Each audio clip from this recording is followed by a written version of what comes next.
അങ്ങനെ ഗവിയിലേക്ക് വരുമ്പോൾ അടുത്ത വ്യൂ പോയിൻ്റ് നമ്മൾ വന്നിട്ടുണ്ട്. അതായത് നമ്മുടെ ഡാമിൻ്റെ ഒരു കാച്ച്മെൻറ്റ് ഏരിയ ഉണ്ട് നമ്മുടെ റൈറ്റ് സൈഡിലായിട്ട് ബാക്കിൽ.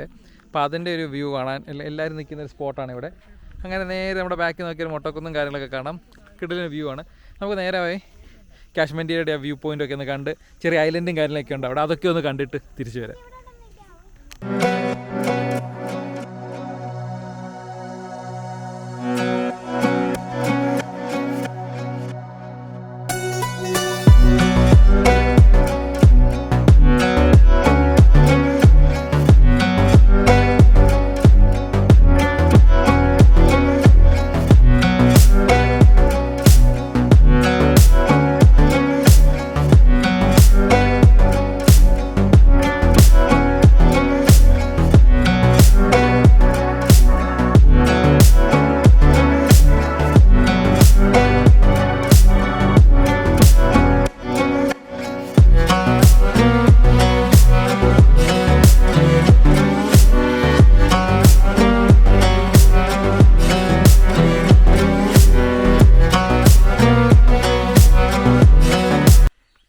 ഗവിയിലെ ഞങ്ങളുടെ ഏറ്റവും ഫേവറേറ്റ് ഉള്ള ഒരു സ്പോട്ടാണിത്. കാരണം 2 കൊല്ലം മുമ്പാണ് തോന്നുന്നത്. 2 കൊല്ലം മുമ്പ് നമ്മൾ ഇവിടെ വന്ന് എടുത്തൊരു ഫോട്ടോ, ഞങ്ങൾ കണ്ടുപിടിക്കുന്നത് ഒരേ കോസ്റ്റ്യൂമിൽ ഇവിടെ വന്ന് എടുത്തതിൻ്റെ ഫോട്ടോയാണ് നമ്മുടെ യൂട്യൂബിൻ്റെ പ്രൊഫൈൽ പിക്ചർ നമ്മൾ ഇട്ടിരിക്കുന്നത്. ഇപ്പോഴും ആ ഫോട്ടോ തന്നെയാണ് കിടക്കുന്നത്.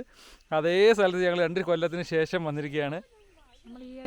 പോയ സ്ഥലം വീണ്ടും വീണ്ടും പോയി അതെ ശ്രമിക്കുന്നുണ്ട് ഞങ്ങൾ. പക്ഷെ ഞങ്ങളുടെ ഇവിടെ റീക്രിയേറ്റ് ചെയ്യാൻ നമ്മുടെ ഇസുക്കുട്ടനില്ലാതായി പോയി. അവനില്ലാതെ നമുക്ക് എന്ത് ചേഞ്ച് അല്ലേ?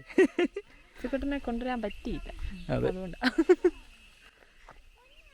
നമ്മൾ പറഞ്ഞില്ലേ കാട് നമ്മൾ ഒരിക്കലും നിരാശപ്പെടുത്തത്തില്ലെന്ന്. കണ്ടോ, ഞങ്ങൾ ആദ്യമായിട്ടാണ് കാണുന്ന മയിൽ നൃത്തം വെക്കുന്നത്. മൊത്തം പീലി വിടർത്തി ഞങ്ങളുടെ നേരെ ബാക്ക് നിൽക്കുക കാണാം. ഈ വീഡിയോ നോക്കിയോ, ഇതിൻ്റെ വീഡിയോ നല്ല സൂപ്പർ വീഡിയോ നമ്മൾ വരുന്നുണ്ട്. ഒരു രക്ഷയിൽ ഭയങ്കര ഹാപ്പിയാണ് ഞങ്ങൾ കേട്ടോ. മയിലിനെ ഇങ്ങനെ പീലി വിടും.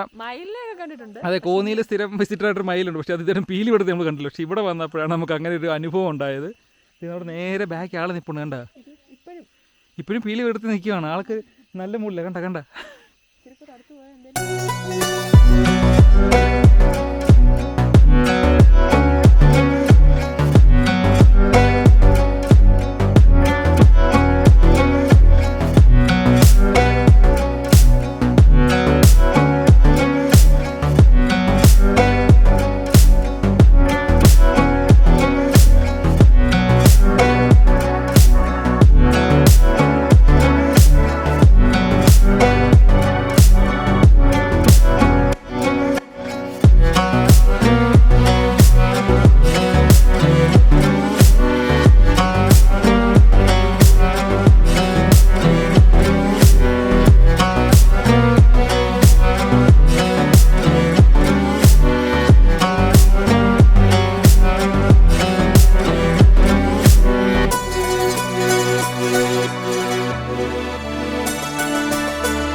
കക്കി ഡാമാണ് നമ്മളിപ്പം കണ്ട. കക്കി ഡാമിൻ്റെ മേളിൽ കൂടെ സഞ്ചരിച്ച് നമ്മൾ നേരെ അടുത്ത ഡെസ്റ്റിനേഷൻ പോകണം. കക്കി ഡാമിൽ നമ്മൾ നിർത്തിയില്ല.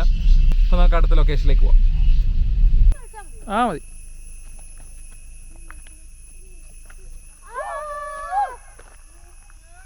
പൊളിച്ചില്ലേ?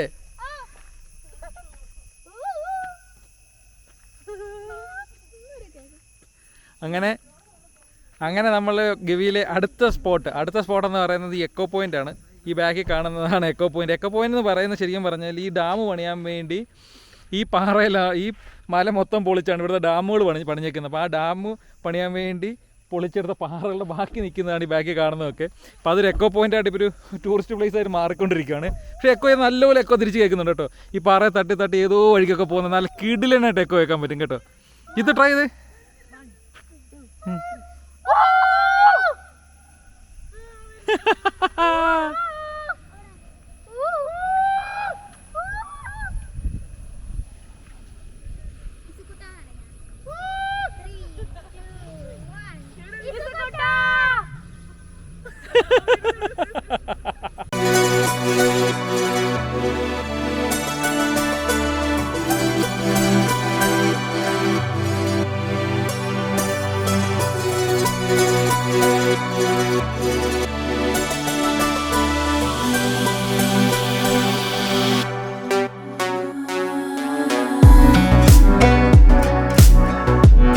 അങ്ങനെ നമ്മുടെ മൂന്നാമത്തെ ഡാമായ, അതായത് ഗവി റൂട്ടിലെ നമ്മുടെ മൂന്നാമത്തെ ഡാമായ ആനത്തോട് ഡാമിലാണ് നമ്മളിപ്പോൾ ഉള്ളത്.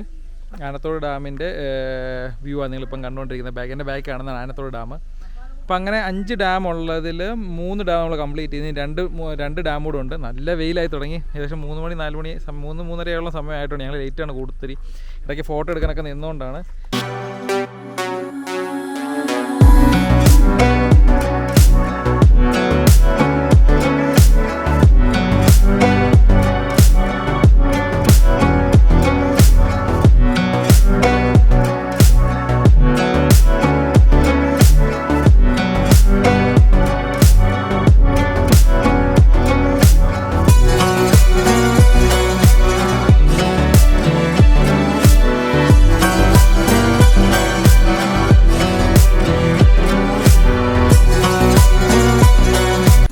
അപ്പോൾ നമ്മളങ്ങനെ അടുത്ത ചെക്ക് പോസ്റ്റ് വന്നത് നമ്മുടെ ചെക്ക് പോസ്റ്റ് വന്നാൽ ടൈഗർ റിസർവ് ആണ്. പെരിയാർ ടൈഗർ റിസർവിലേക്കുള്ള എൻട്രിയാണ് നമ്മുടെ ബാക്കിൽ കാണുന്ന ചെക്ക് പോസ്റ്റ്. ഇവിടെ ഒരു 85 രൂപയുടെ ഫീസ് നമ്മൾ അടയ്ക്കാനുണ്ട്. അടച്ചു കഴിഞ്ഞിട്ട് നമുക്ക് വീണ്ടും യാത്ര തുടരാം. അപ്പോൾ ഇതൊക്കെയാണ് ഇവിടുത്തെ. പിന്നെ ലൈസൻസും കാര്യങ്ങളും പഴയ പോലെ തന്നെ എല്ലാ ചെക്ക് പോസ്റ്റും ചെക്ക് ചെയ്യുന്നു. ഇവിടെയും ചെക്ക് ചെയ്യുന്നുണ്ട്.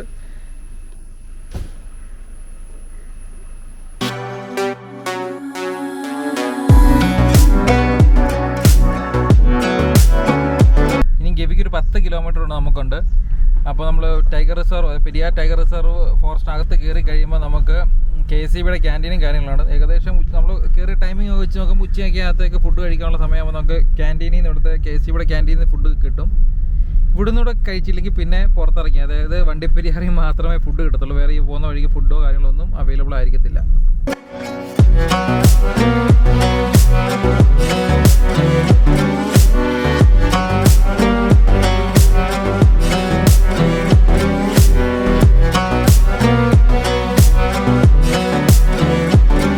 അടുത്ത ഡാം കണ്ടു. പമ്പ ഡാമാണ് അടുത്തതെന്ന് പറയുന്നത്. 4ാമത്തെ ഗവി യാത്രയിൽ നമ്മുടെ 4ാമത്തെ ഡാം പമ്പ ഡാമാണ്. ഈ പമ്പ ഡാമിലാണ് നമ്മൾ ബാക്കി എല്ലാ ഡാമിൻ്റെയും മുകളിൽ കൂടെ നമ്മൾ സഞ്ചരിക്കുന്നത്. അതിൻ്റെ മുകളിൽ കൂടെ സഞ്ചരിച്ചാണ് നമ്മൾ അപ്പുറത്തിറങ്ങുന്നത്. പക്ഷേ പമ്പ ഡാമിൽ കൂടെ മാത്രം ജസ്റ്റ് പാസിങ് മാത്രമേ ഉള്ളൂ. സൈഡിലായിട്ടാണ് ഡാം വരുന്നത്.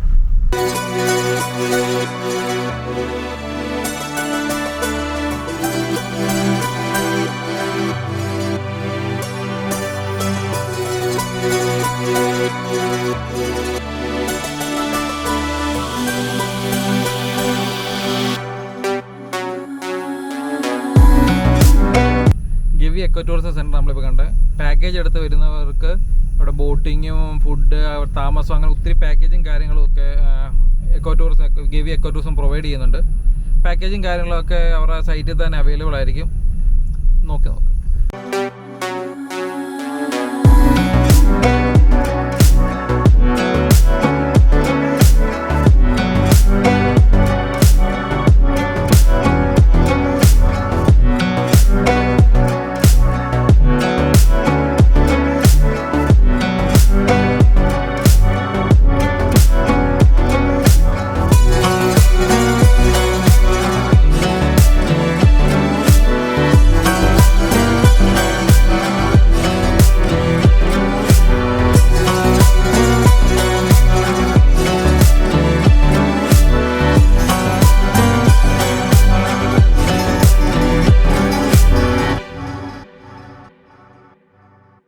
ഇപ്പോൾ നമ്മൾ ഗവിയിലാണ് കേട്ടോ. ഗവി ടൗൺ എന്നൊക്കെ പറയും കേട്ടോ. 1-2 കടകളോ കാര്യങ്ങളോ മാത്രമേ ഉള്ളൂ. ആപ്പാടെയുള്ളൊരു സർവീസ് സഹകരണ ബാങ്കുണ്ട്, പിന്നെ ഒരു നീതി സ്റ്റോറുണ്ട്, പിന്നെ ഒരു റേഷൻ കട ഉണ്ട്. ഇത്രയേ ഉള്ളൂ ഗവി ടൗൺ എന്ന് പറയാനായിട്ട്.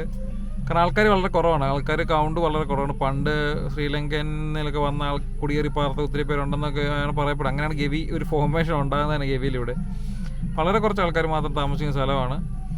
അപ്പം ഗവിയിലെത്തി. ഇനി ഗവി നമ്മൾ നേരെ വണ്ടിപ്പെരിയാറിലേക്ക് പോവാണ്. ഗവിയുടെ പാക്കേജ് എടുത്ത് വരുന്നവർക്കുള്ള ഒരു ഏരിയ ആണ് കേട്ടോ. പാക്കേജ് എടുക്കുന്ന സ്റ്റേഷനും കാര്യങ്ങളും ഒക്കെ ഇവിടെയാണ് വരുന്നത്. അവരുടെ ബോട്ടിങ്ങോ അവർക്കുള്ള സ്റ്റേയും ബാക്കിയുള്ള കാര്യങ്ങളൊക്കെ ഇവിടെ വരുന്നത്. ചെയ്യണ്ട 2-3 പാക്കേജ് ഉണ്ട്. ഡേ ആൻഡ് നൈറ്റ് ഒക്കെ സ്റ്റേ ചെയ്യാനുള്ള പാക്കേജും കാര്യങ്ങളൊക്കെ ഇവിടെ അവൈലബിൾ ആണ്.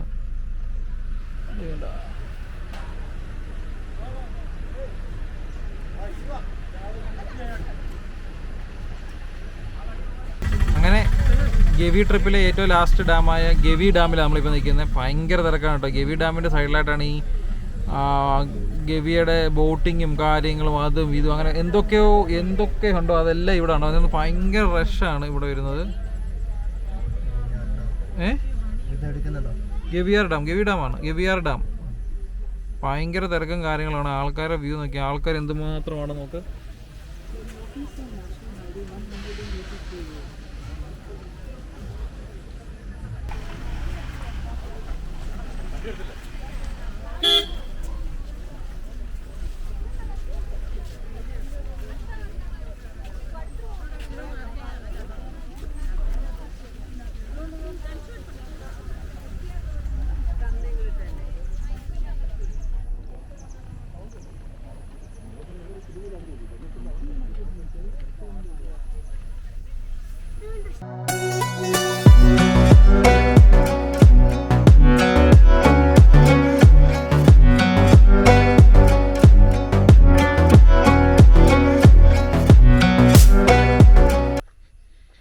എന്ത് മനോഹരമായ എന്ത് ക്യാൻവാസിൽ വരച്ച് വെച്ചിരിക്കുന്ന പോലെയല്ലേ നമ്മുടെ ഗവി. നോക്ക് എന്ത് രസമാണ് ഗവി കാണാനായിട്ട്. കിടിലം വ്യൂ അല്ലേ നമ്മൾ. അങ്ങനെ ഏകദേശം സമയം 5 മണിയോളം അടുക്കുന്നു നമ്മളിപ്പം ഗവിയിലായിട്ട്. നല്ല കിടിലം വ്യൂവിൽ ഒരു സൈഡിൽ മൊത്തം കോട നിറഞ്ഞ് നിൽക്കുന്നുണ്ട്. അവിടെ ഇങ്ങോട്ട് നോക്കുമ്പം കാണാം മൊത്തം മഞ്ഞും നല്ലൊരു ക്ലൈമറ്റിൽ നമ്മളിവിടെ നിൽക്കുന്നത് കേട്ടോ. അതിലും വ്യൂവും കിട്ടുവാണ്. നമുക്ക് മൊത്തം മലനിര ഇങ്ങനെ വരച്ച് വെച്ചേക്കുന്ന പോലെ നമുക്ക് ദൂരെ നമുക്ക് എന്ത് രസമായിട്ടുണ്ടല്ലേ. അപ്പോൾ ഇങ്ങനെയൊക്കെയുള്ള കാര്യങ്ങൾ എക്സ്പ്ലോർ ചെയ്യാൻ ഗവി തന്നെ വരണം. അപ്പോൾ അതാണ് നമ്മൾ ഗവി ചൂസ് ചെയ്യാനുള്ള പ്രധാന കാരണം. നമ്മൾ 2ാം തവണയാണ് ഗവി ചൂസ് ചെയ്ത് ഇവിടെ വന്നിട്ടുള്ളത്. ഇപ്പോൾ കിട്ടിയൊരു ഇൻഫർമേഷനാണ് ഗവിയിൽ വന്നിട്ട് നമുക്ക് തിരിച്ചു പോകാനൊരു ഓപ്ഷനുണ്ട്. ഫോറസ്റ്റുകാർ ഒരാൾ വണ്ടിയിൽ ഉണ്ടാകണം എന്ന് മാത്രമേ ഉള്ളൂ എന്ന് പറയുന്നു. അത് അതിൻ്റെ പോസിബിലിറ്റി എങ്ങനെയാണ്, അതിൻ്റെ ബുക്കിംഗ് കാര്യങ്ങൾ നമുക്ക് അറിയത്തില്ല ശരിക്കും. പാക്കേജ് എടുത്ത് വരുന്നതാണോ ഒന്നും നമുക്കറിയില്ല. പക്ഷേങ്കിൽ അങ്ങനെ ഒരു ഓപ്ഷൻ ഉണ്ട്. അതായത് ഗവി വരെ വന്നിട്ട് തിരിച്ചു വന്നു. ഇപ്പോൾ നോർമലി നമ്മളെന്താ ചെയ്യുന്നത്, പത്തനംതിട്ടയിൽ അല്ലെങ്കിൽ സീതത്തോടു നിന്ന് കയറി ഗവിയിൽ വന്ന് വണ്ടിപ്പെരിയാറിൽ പോയി ഇറങ്ങുകയാണ് ചെയ്യുന്നത്. നമ്മളിപ്പോൾ അതങ്ങനെ ചെയ്യാൻ പോകുന്നത്. അപ്പോൾ അല്ലെങ്കിൽ ഇങ്ങനെ വന്ന് തിരിച്ചു പോകാനൊരു ഓപ്ഷൻ ഇവിടെ ഉണ്ടെന്ന് പറയുന്നു. അത് പക്ഷേങ്കിൽ ഫോറസ്റ്റിലെ ഒരു സ്റ്റാഫോ കാര്യങ്ങളോ നമ്മുടെ കൂടെ ഉണ്ടായിരിക്കണം എന്നാണ് പറയുന്നത്. കണ്ടോ നമ്മുടെ ഇടയ്ക്ക് കാലിന് കടി കിട്ടിയവനേട്ടോ. എൻ്റെ കാലിലെ കുറച്ച് ചോരയെ കുടിച്ചിട്ട് ഇരിക്കുക സന്തോഷത്തോടെ. കണ്ടോ ജീവനുണ്ട്. കണ്ടോ ജീവനുള്ളവനാ. എൻ്റെ ചോര കുടിച്ച് വീർത്തവനാ. കണ്ടോ പോയി ജീവിക്കോ, പോയി ജീവിക്കും.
നമ്മളങ്ങനെ വണ്ടിപ്പെരിയാർ എത്തിയിട്ടുണ്ട്. ഇവിടെ നമ്മൾ അവിടെ നിന്ന് കിട്ടിയ 2 ടിക്കറ്റ്, ഒന്ന് നമ്മുടെ ഗവിന്ന് കിട്ടിയ ടിക്കറ്റും ഒന്ന് നമുക്ക് അവിടുന്ന് ആങ്ങമൂഴി ചെക്ക് പോസ്റ്റിൽ നിന്ന് കിട്ടിയ ടിക്കറ്റ് നമ്മൾ കൊണ്ടുവന്ന് ഇവിടെ കൊടുക്കണം. ഇവിടെ കൊടുത്ത് കഴിയുമ്പോൾ ചെക്ക് പോസ്റ്റ് ഓപ്പൺ ആകത്തുള്ളൂ. കുഴപ്പമില്ലാത്ത ഒരു എക്സ്പീരിയൻസ് ആയിരുന്നു. കുറച്ച് നല്ല വ്യൂസും കാര്യങ്ങളും നല്ലൊരു ക്ലൈമറ്റും കിട്ടി. നമ്മളിനി നേരെ ഇറങ്ങുന്ന വണ്ടിപ്പെരിയാറാണ്. വണ്ടിപ്പെരിയാർ നേരെ നമ്മൾ പത്തനംതിട്ടയ്ക്കാണ് പോകുന്നത്.